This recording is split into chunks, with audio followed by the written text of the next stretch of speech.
그가 여기 오기까지는.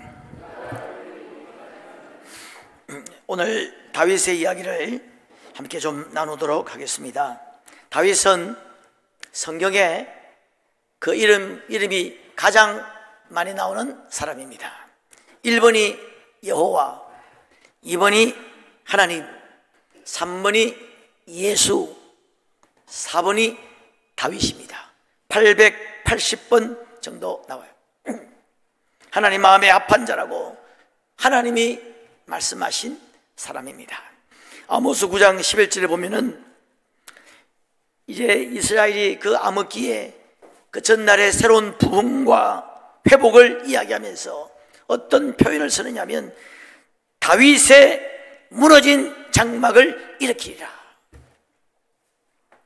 다윗의 무너진 장막을 일으키는 것을 부흥이라고 표현을 했습니다. 그 옛날 그 장막 속에서 다윗이 하나님을 예배하고 기도하고 하나님과 사랑을 나누었던 그때가 너무너무 그립다는 거예요. 그때 다윗을 통해서 받았던 영광, 사랑, 그게 너무너무 그립다는 것입니다.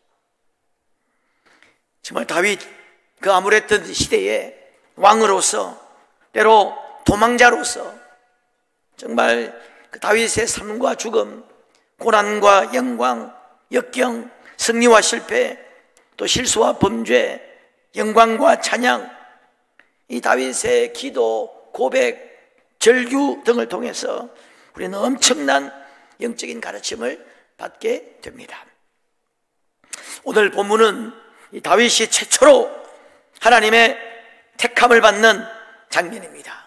정말 은혜스러운 내용이고, 특히 오늘 본문 17절에 하나님은 중심을 보신다고 하는 이 구절은 사무엘 상하뿐만이 아니라 구약, 어쩌면 성경 전체에 관통하는 중요한 구절이라 하겠습니다.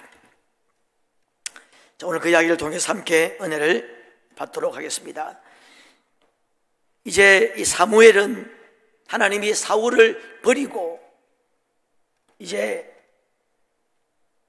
왕으로 세우신 것을 후회하고 버린 것을 알고는 마음이 너무 슬펐어요. 사무엘이 기름 부어 세운 왕이잖아요. 또 자기가 잘못 보필한 것이라고 생각했는지도 모르고 그래서 오랫동안 그렇게 슬픔에 잠겨 있었는데, 그때 하나님께서 1절에 보시면은 너가 그를 위해 언제까지 슬퍼하겠느냐, 이제 좀 슬픔을 잊고 좀 일어나라 하는 것입니다. 여러분, 우리가 어떤 슬픔을 만날 때 그것이 무엇이든지 간에 계속 슬퍼하고 있는 것은 바람직하지 못합니다. 그럼 바로 우울증이 와요. 들고 일어나서 하나님의 뜻을 구하고 새 일을 위해 달려가는 것이 중요합니다. 하나님에게는 대안이 있습니다. 하나님에게는 보관이 있단 말이죠. 하나님께는 길이 있고 해결책이 있습니다. 하나님은 무에서 유를 창조하시는 분이잖아요. 의지하며 의뢰하고 일어서서 달려가야 됩니다. 인간은 실패해도 하나님의 비전은 계속됩니다. 우린 자주 넘어지고 우린 좌절하고 실패해도 하나님은 새로운 역사를 계속 이루어 가시는 거예요. 하나님께서 이새의 집으로 가라 그랬습니다. 내가 그의 아들 중에서 한 왕을 보았다 하는 겁니다. 한 왕을 하나님이 보았다는 거예요. 사람들 눈에는 지금 말제, 막내, 푸대접 받는 그냥 양치는 어린 목동입니다. 그런데 하나님의 눈에 정말 위대한 왕으로 보았다는 것입니다. 하나님은 우리의 미래를 보시죠. 우리 미래의 이름을 불러주십니다. 사람 눈에는 겁쟁이 기도원입니다마는 하나님의 눈에는 위대한 용사였어요. 사람의 눈에는 80 묵은 노인입니다. 처가살이하고 모든 걸 다 잃었습니다. 그런 말도 어눌하고 모든 힘을 다 잃은 사람, 할아버지에 불과했습니다마는 하나님의 눈에는 위대한 정말 민족을 구원하고 전무후무한 능력을 받을 하나님의 사람으로 보였다는 것입니다. 심지어 본인조차도 내가 무엇이 안돼 이스라엘 백성들을 구원한단 말입니까? 모세가 그렇게 고백했죠. 그런데 하나님은 미래의 이름을 불러주시고 하나님의 눈에는 먼 미래가 보이는 것이죠. 자, 이새의 집에 가라. 그 아들 중에 한 사람을 내가 왕으로 보았다는 겁니다. 누군지 정확하게 말하지 않았어요. 여러분, 종종 하나님께서 우리에게 어떤 명령을 하실 때 성경에 보면은 그 결과를, 내용을, 과정을, 가는 곳을, 만날 사람을 정확하게 이야기하지 않는 경우가 아주 많습니다. 갈 바를 알지 못하고 갔다는 겁니다. 가라! 그러면 그곳에서 할 일을 보여주겠다. 가라! 그러면 만날 것이다. 이런 게 많습니다. 다 알려주지 않는 이유는 여러 가지가 있겠죠. 하나님의 어떤 판단입니다. 얕은 하나님의 계획이고 하나님의 뜻을 이루기 위한, 그렇게 하는 것이 좋다고 하나님이 판단하신 거예요. 오늘 본문 보면은 사람은 외모를 보거니와 하나님은 중심을 보신다. 그 말씀을 가르치기 위함인지도 모르겠어요. 때로 우리가 감당할 수 있을 만큼만 보여줍니다. 한 걸음씩 알려주죠. 첫 번째 음성에 순종해야 두 번째 음성이 들려지는 것입니다. 순종의 한 걸음 한 걸음이 중요합니다. 하나님의 말씀은 순종의 걸음을 걸어가는 자에게 계속 주어지는 것이죠. 그 다음에 이게 때로 하나님이 그 정확하게 결과나 과정, 이걸 모든 것을 이야기해 주지 않는 것은 우리의 순종을 테스트하기 위함이기도 합니다.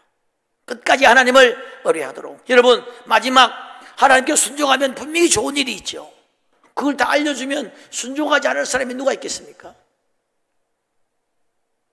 우리 한번 순종을 테스트해 보는 겁니다. 보통 그리스도인들이 약한 부분이죠. 결과를 모르니까, 가는 곳을 정확히 모르니까 상식적으로 맞지 않을 수도 있거든요. 그러니까 순종하지 않는 거예요. 하나님을 신뢰하는 믿음이 부족한 것입니다.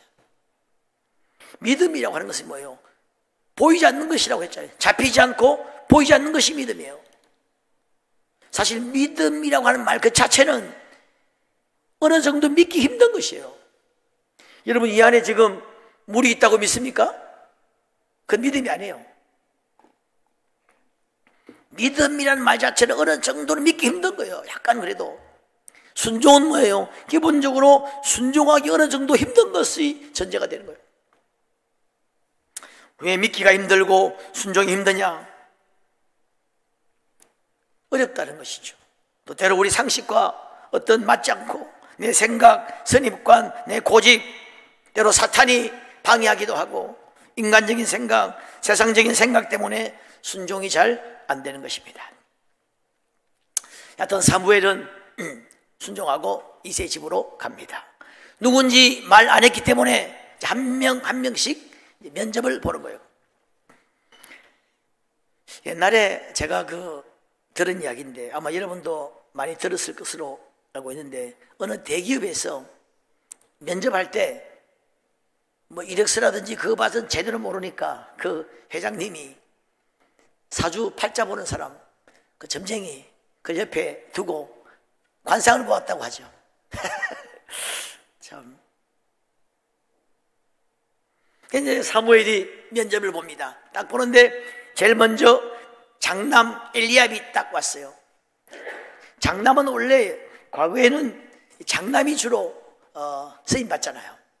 그래서 약간 어떤 선임감을 가지고 딱 보니까 첫눈에 그냥 뿅 갔어요. 가가지고 6절에 보니까 여호와의 기름 부음 받을 실자가 과연 여기 있구나. 하나님의 히든 카드가 여기 있네. 바로 그냥 뿅 갔어요. 아마 외모에서 엄청난 카리스마를 느끼든지 모릅니다. 하나님이 뒤에 용모와 키를 보지 말라 그랬죠. 그런 것을 볼 때에 외모가 아주 출중하고 아주 기골이 장대했는지 모릅니다. 여러분, 지금 이스라엘은 전쟁 중에 있죠. 초대 사울 왕을 뽑을 때도 키가 사람들 머리 위는 컸다 그랬습니다. 이제 그걸 생각하고 이 사람이 하나님이 택하신 사람이구나, 그렇게 생각을 했습니다. 그런데 그때 하나님이 아니라 내가 이미 그를 버렸다는 것입니다. 이미 그는 고려의 대상이 아니라는 거예요. 이미 검토가 끝난 겁니다. 사람들은 지금 검토를 해보려고 하는데 하나님은 아예 고려 대상이 아니에요. 생긴 것은 외모는 멋지게 생겼는지 몰라도 그 안에 믿음은 형편없었다 하는 것입니다. 그러면서 유명한 말을 하시죠. 7절, 사람은 외모를 보거니와 나 여호와는 중심을 보신다. 할렐루야. 여러분, 사람은 외모를 보죠. 여러분도 외모를 보잖아요. 뭐 그것밖에 볼 게 없으니까. 그것밖에 안 보이잖아요. 마음이 안 보이잖아요. 생각이 안 보이잖아요. 그 사람의 미래가 안 보이잖아요. 그 사람이 어떤 변화될 가능성이 안 보이잖아요. 그 사람의 영이 보이지 않잖아요. 그래 보이는 것만 보는 겁니다. 외모라고 하는 것은 뭐 단지 눈에 보이는 얼굴만 말하는 것은 아닐 거예요. 이 외모는 사람이 볼 수 있는 것, 세상적인 가치로 볼 수 있는 것 다 포함될 겁니다. 뭐 인물, 학벌, 뭐 인상, 인맥, 재산 이런 거 다 보겠죠. 사람은 그것밖에 볼 수 없으니까 그걸 보고 판단하겠죠. 오늘 본문은 외모로 판단하는 것 때문에, 세상적인 가치로 판단하는 것 때문에 하나님이 일이 그르칠 수 있다는 것을 경고하고 있습니다. 조심해야 될 부분이에요. 여러분, 마음 중심을 제대로 보지 못하기 때문에 때로 우리가 실수 많이 할 수 있습니다. 별 볼 일 없는 사람을 대단한 사람으로 착각할 수 있고, 또 대단한 사람을 별 볼 일 없는 사람으로 볼 수도 있고, 보이는 외모 행동 때문에 판단하고 오해할 수가 많습니다. 여러분, 제가 청년 때인데 꼭 지금부터 한 40년, 38년, 9년 전에 충신교회 박종순 목사님이라고 옛날 기독교 상담으로 유명한 교회 있죠. 제가 옛날 그 휴가 때는 그 충신교회에 한번 간 적이 있었는데, 이 충신교회 이 매달 한 번 마지막 주에 특별 철야 기도회가 있었어요. 그때는 외부 교회 사람들도 많이 왔습니다. 굉장히 여러분 충신교회가 그 당시에 뜨거웠습니다. 그분이 이렇게 이미지는 참 점잖은 분 같은데 굉장히 뜨거웠어요. 막 앞에 한 반 정도는 막 쓰러져 있고, 이미 막 성령에 춤추고 막 쓰러져 있고, 막 어마어마한 성령의 역사들이 그 당시에 많이 일어났어요. 그래서 저도 그 마지막 주에 은혜 받으러 종종 가곤 했습니다. 갔는데 제가 딱 둘째 줄에 앉았거든요. 지금 우리 박 권사님 앉아있는 그쪽에 좀 앉았고, 앉았는데 내 앞에 딱 앉은 분이, 딱 내가 바로 앞에 딱 앉은 여자분이 앉아있는데 등이 말입니다. 등 파진 옷인데 등이 허리까지 완전히 쑥 파진 옷이죠. 그걸 딱 입고 내 앞에 딱 있는 거예요. 근데 지금은 옷을 이렇게 좀 뭐 다양하게 입습니다만은 그때가 거의 40년 전이에요. 87년, 8년, 6년 요때인데 그때는 그런 옷 입은 거 나 처음 봤어요. 진짜 처음 봤습니다.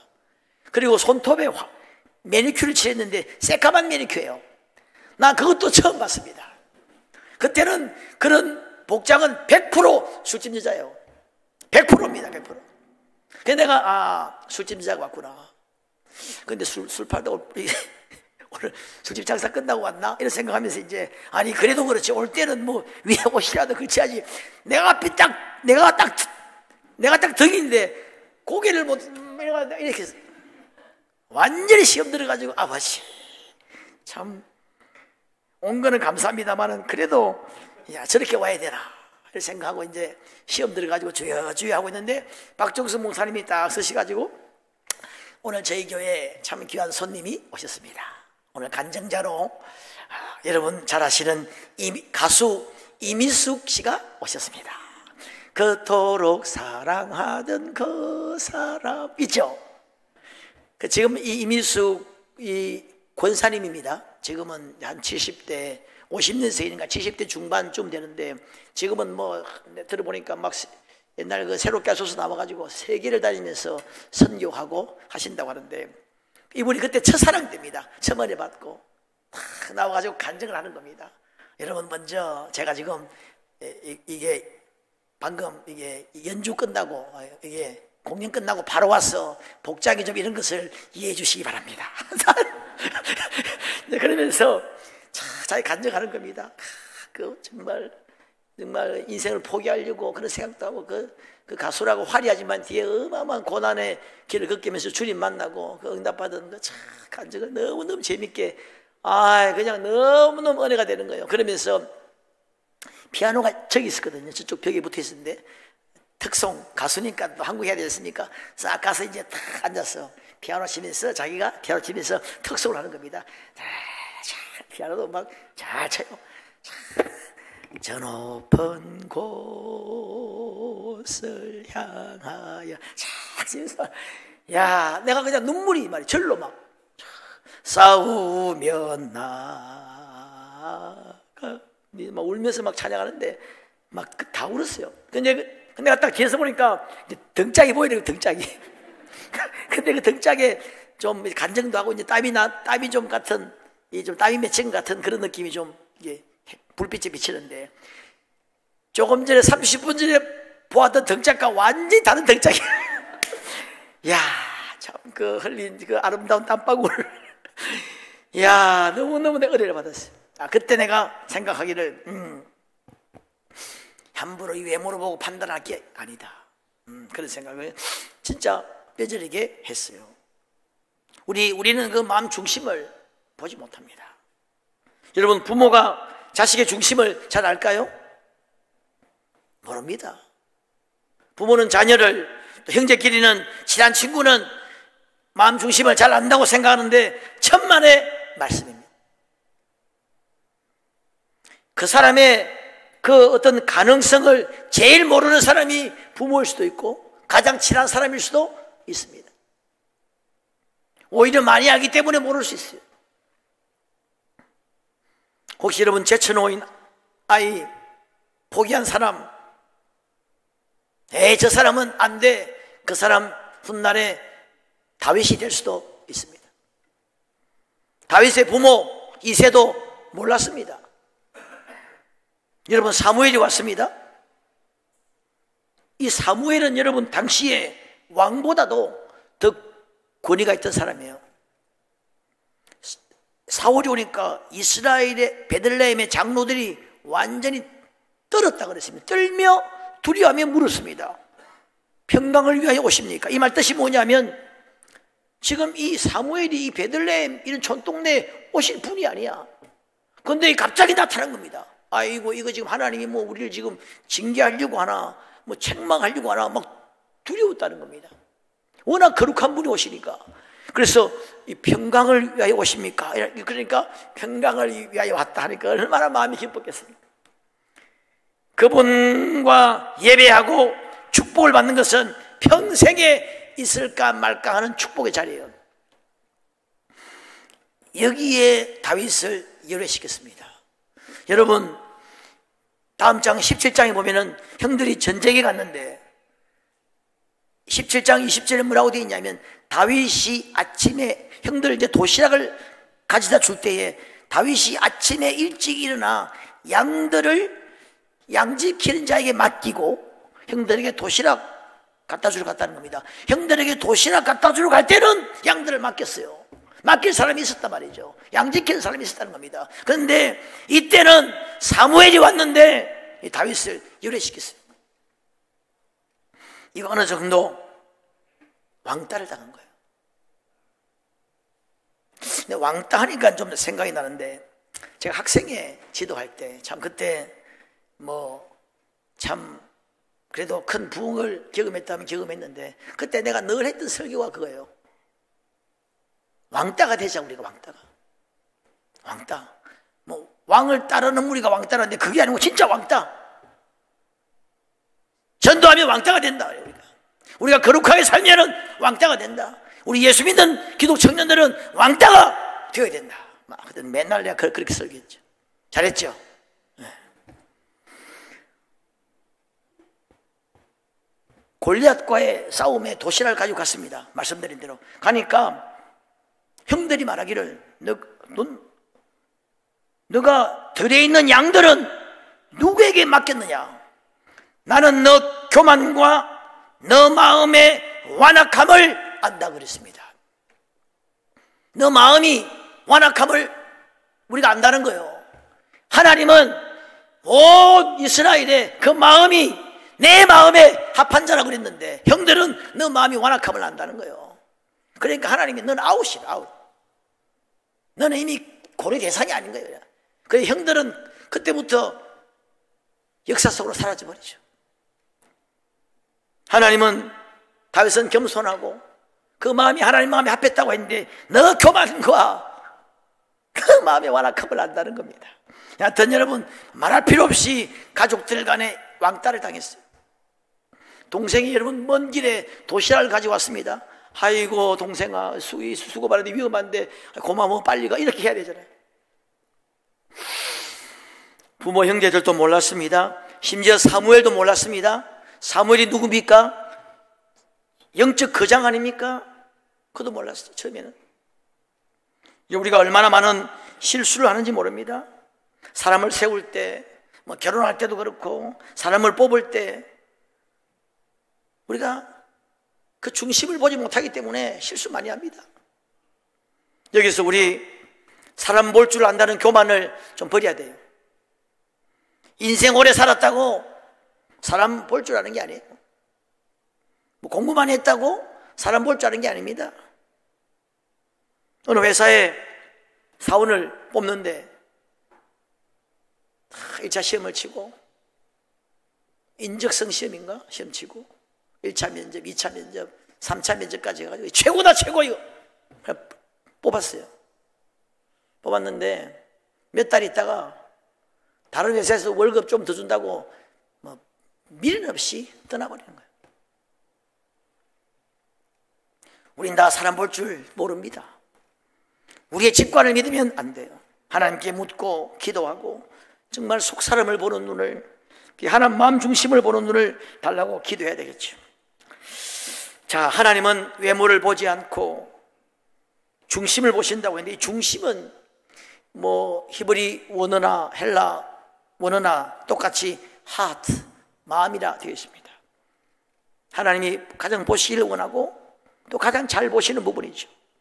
마음을 보기를 원합니다. 여러분 마음, 하나님 앞에 마음을 드리세요. 그 마음 중심, 그 사람이 인생에서 가장 소중하게 생각하는 가치가 뭔지 보시는 거예요. 그 영혼이 추구하는 절대 비전이 뭔지 하나님 보시는 겁니다. 내가 추구하는 절대 비전이 뭐야? 하나님 보시는 거예요. 그게 중심.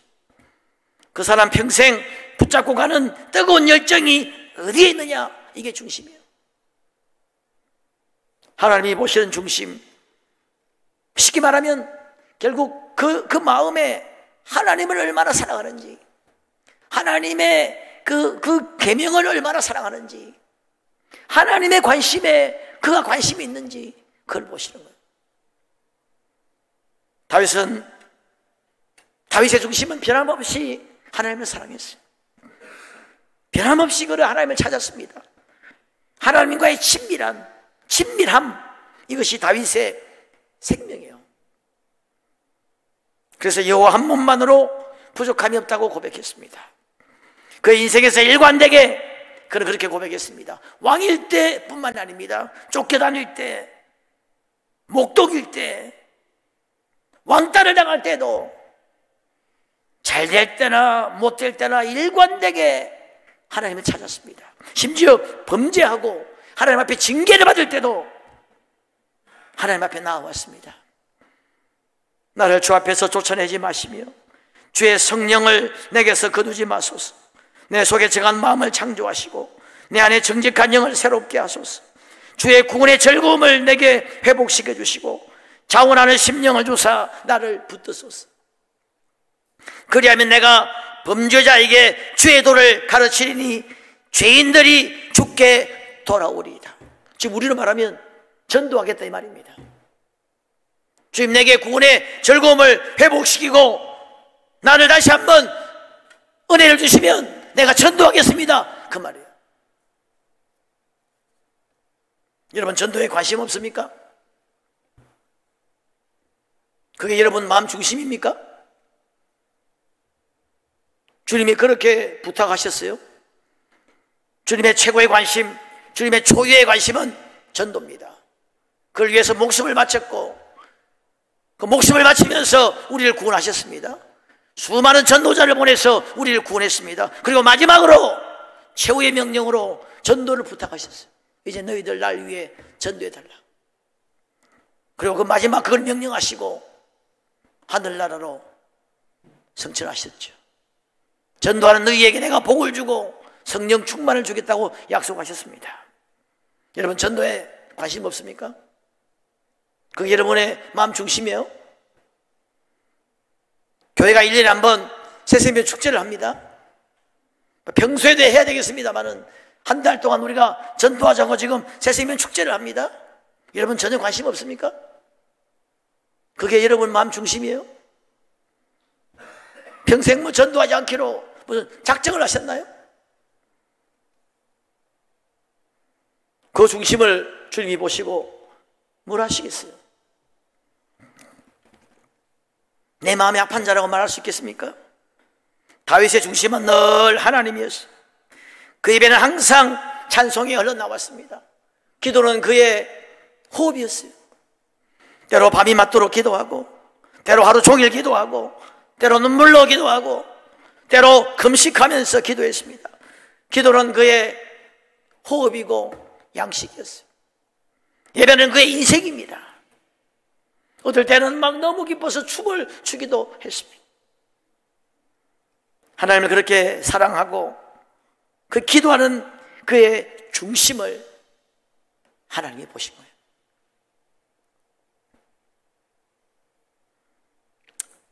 다윗이 딱 이제 사무엘이 분명히 아들 중에 한 명 있다고 했는데 이제 아들 다 왔는데 안 보이는 겁니다.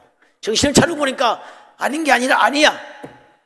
이게 전부 다냐 하니까 말째 하나가 있기는 있는데 지금 양을 치고 있는 뭐 시원찮은 애가 하나 있습니다. 이렇게 어떤 뉘앙스가 그래요. 데려오라 그랬습니다. 그가 여기 오기까지는 식사의 자리에 앉지 않겠다 그랬습니다. 사무엘이 앉지 않으면 아무도 앉지 못합니다. 사무엘이 먹지 않으면 아무도 먹지 못해요. 그가 오기까지는 기다리겠다는 겁니다. 모두 딱 기다리는 거예요. 주인공이 나타날 때까지. 여러분, 지금처럼 핸드폰으로 야 빨리 와 이게 안 됩니다. 이스라엘은 집과 양들 치는 목초지가 상당히 거리가 있다고 합니다. 멀리 있었어요. 지금 누군가 데리러 가야 돼요. 데리러 가서 찾아서 와야 됩니다. 잘못 찾으면 뭐 이게 좀 시간도 좀 걸릴 수가 있어요. 최소한 30분에서 1시간은 기다려야 돼요. 어느 학자는 1시간 이상은 기다렸을 것이다.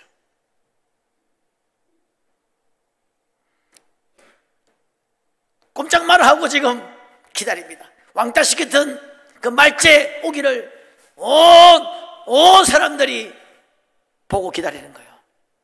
왕따가 주인공이 되는 거죠. 딱 오자마자 딱 이제 사무엘이 정신을 차리고 하나님의 강막으로 딱 보니까 바로 보인 겁니다. 그 초롱한 눈망울. 아마 지금 몸은 더러웠을 거예요. 양을 치다 왔으니까 지금 막 헐레벌떡 뛰어왔을 거 아닙니까? 땀을 흘리고 냄새도 나고 막 더럽고 깨끗이 한 모습일지 모르겠는데 딱 영적으로 보니까 이게 진짜 이게 인물이다 말이죠. 그 은혜로운 모습, 그 중심 홀딱 반해버렸습니다. 그리고 안수하고 기름 붓죠. 그러니까 초롱한 눈망울, 믿음에 불타는 눈망울. 우리나라 우리 젊은 청년들 좀 그런 좀 정말 그 비전에 불타는 그 믿음으로 충만한 그런 좀 눈망울이 되었으면 좋겠습니다.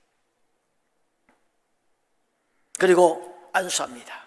본문에 보니까 그때부터 다윗에게 하나님의 영이 크게 감동했다고 그랬습니다. 지금으로 말하면 성령 충만을 받았다는 거예요. 완전히 이제 다른 사람으로 다시 한번 새롭게 거듭납니다. 전후가 완전히 다릅니다. 애프터와 비포가 달라요. 사람은 같은 사람인데 충만을 받고 나니까 다른 세계가 펼쳐지기 시작하는 겁니다. 이제 그 기름 부으심이, 기름을 내 머리에 바르셨으니 내 잔이 넘치나이다. 이 잔이 넘치는 세계가 이제 시작되는 겁니다. 그 놀라운 성령께서 정말 그를 인도하시고 보호하시고 왕 중의 왕으로 준비시켜가는 그런 놀라운 것들을 예비하시면서 이끌어 가시는 겁니다. 그가 그런 마음으로 열심히 기도하면서 여전히 양을 쳤겠죠. 그런데 그 양치는 일이 하찮은 일이 아니었어요. 남들 볼 때는 베들레헴 시골에 양을 쳤습니다마는 그 양을 치면서 맹수를 쫓았던 그 물맷돌이 결국 골리앗을 쓰러뜨리고 민족을 구하죠. 여러분, 목동 다윗 그 베들레헴에서 보낸 그 시간은 절대 낭비된 것이 아니었어요. 그 인생 부분이 훗날 하나님이 쓰시는 그 위대한 왕이 되기 위한 하나님의 어떤 훈련 과정이고 수업 과정이었다 하는 것입니다. 여러분, 우리 인생도 마찬가지입니다. 우리는 몰라도 우리 인생 어둠을 지나는 그 순간에도 사람들이 보지 않는 평범한 일상이 때로 위대한 하나님의 큰 그림의 일부분이 될 수도 있습니다. 작은 일에 충성하는 자에게 큰 일을 맡기겠다 그랬죠. 여러분, 마음 중심, 내 마음 중심이 어떠한지, 하나님이 나를 보실 때 뭘 하실지를 생각해야 돼요. 우리가 그 마음으로, 부족하지만 마음으로 하나님과 교제해야 돼요. 여러분, 이 마음 중심과 아주 비슷한 단어가 성경에 하나 나오는데 심지라고 하는 단어입니다. 심지가 마음 심자거든요. 그게 마음 중심입니다. 심지가 견고한 자를 평강으로 인도한다 그랬습니다. 평강으로 인도한다는 말은 끊임없이 승리를 주신다는 거예요. 그 심지가 견고한 자는 어떠한 자냐? 끊임없이 하나님을 의뢰하는 사람, 끊임없이 하나님을 바라보는 사람이고 좌로나 우로나 치우치지 않는 자예요. 자주자주 바뀌고 자주자주 변화무쌍한 사람이 아니라 정말 변함없이 괴로우나 슬프나 정말 하나님을 바라보고 끝까지 하나님을 찾는 사람, 그 사람이 심지가 견고한 사람이고 그의 마음 중심을 하나님이 보시는 거죠. 오늘 여러분들에게 그런 축복의 길을 주님의 이름으로 축원합니다. 다윗의 영이 우리 가운데 임하기를 주의 이름으로 축원합니다. 혹시 왕따 당하시는 분 있습니까? 사람이 몰라준다고 또 서운한 사람들이 있습니까? 하나님은 정확합니다. 하나님은 그 베들레헴 그 시골에 부모 형제조차도 몰라주지만은 하나님은 사무엘에게 작전까지 이야기해 줍니다. 여러분, 지금 사울 왕이 시퍼렇게 살아있는데 가서 왕으로 기름 부으면 바로 여러분 사형을 당하겠죠. 제사 드리러 왔다고 그렇게 하고 하나님 사무엘을 보내시고 그가 여기 오기까지는 내가 밥을 먹지 않겠다 끝까지 기다리고 하나님은 절대로 여러분 놓치는 법이 없습니다. 바라기는 우리 온 성도님들 우리 마음으로 또 하나님과 교제하기를 원하고 마음 중심을 하나님 앞에 드리고 그 마음이 내 마음이 합한 자라고 하는 그런 평가를 받는 여러분 되시길 바라고 또 다윗처럼 쓰임받는 여러분 되시길 바라고 특별히 우리 새생명 축제 이제 한 2, 3주 남았는데 올해 꼭 한 명이라도 또 내가 전도가 안 되면 기도라도 함께 힘쓰는 그런 은혜가 있기를 주님의 이름으로 축원합니다.